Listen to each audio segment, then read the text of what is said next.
Governor Rick Perry drew his 6 guns and let Governor Romney have it, with both barrels over Romney's failure to produce his personal tax returns.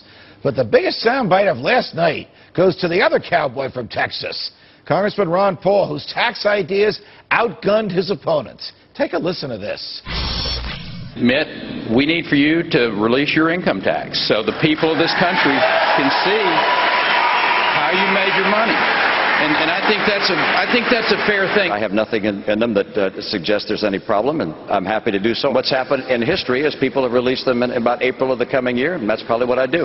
We should have the lowest tax that we've ever had, and up until 1913 it was 0%. What's so bad about that? So your answer is zero. Zero. Zero.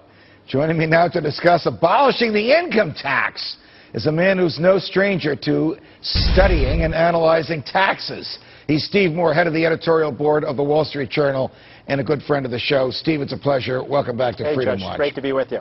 Can we take Congressman Paul seriously at his word that were he to be nominated and then elected president, he would move to reduce the income tax rates to zero, or as he says, gradually abolish the income tax, shrink the government down to its constitutional size, and force it to go to other resources for cash?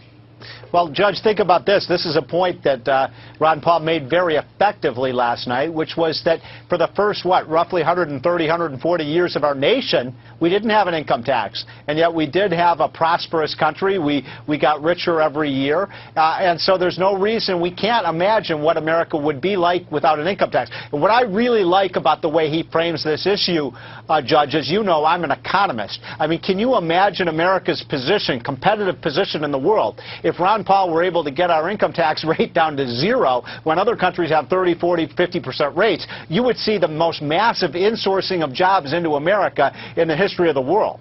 And everyone's wealth would increase as a result of that prosperity generated without the heavy hand of government. That's right. Now, you asked me the question, Judge, could he do it? Could we actually reduce government spending enough to eliminate the $1 trillion or so we raise each year for an income tax? That's a pretty heavy lift. I've been in this town for 27 years. It's hard enough to cut $100 billion out of the budget, let alone $1 trillion. But look, if Ron Paul were elected president, I believe he would have the moral authority and the mandate from voters to do this. To what do you attribute his popularity among young people, and to what do you attribute his remarkable popularity amongst active duty military, from whom he receives more political contributions than the other Republican candidates and the president?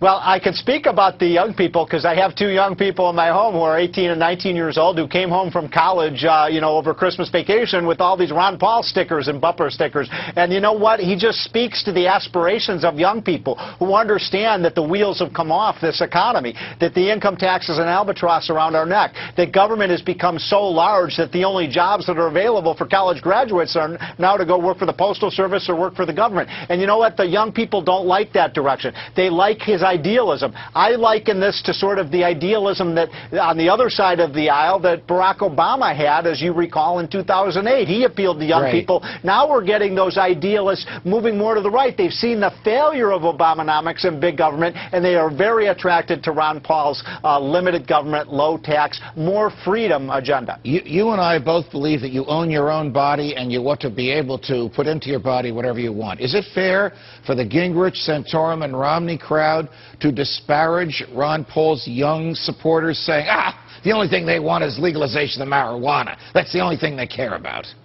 Well, you know, I think that Ron Paul, look, I don't think Ron Paul is very likely to win this nomination, but he could. But the reason that Ron Paul is so critical to the Republican Party is that those are the voters that are going to determine not just potentially this election, but think about this. You know, the way people vote when they're 18 to 25 years old, all studies show that then they get into that habit of voting either Democrat or Republican. So I believe that he is an essential part of the Republican coalition, and Republicans better pay very close attention to what he's saying and not disparage or belittle the kinds of positions he's taken on things like drug legalization. I mean, honest people can disagree on it, but to simply say that he's just for pot smokers, I think is to belittle a position. Look, I had never smoked pot in my life, but I believe that everybody should have the right to do so without the government coming in their house and putting them in jail. Got it. Steve Moore, thanks for joining us. Great to be with you, Judge. Up next, meet the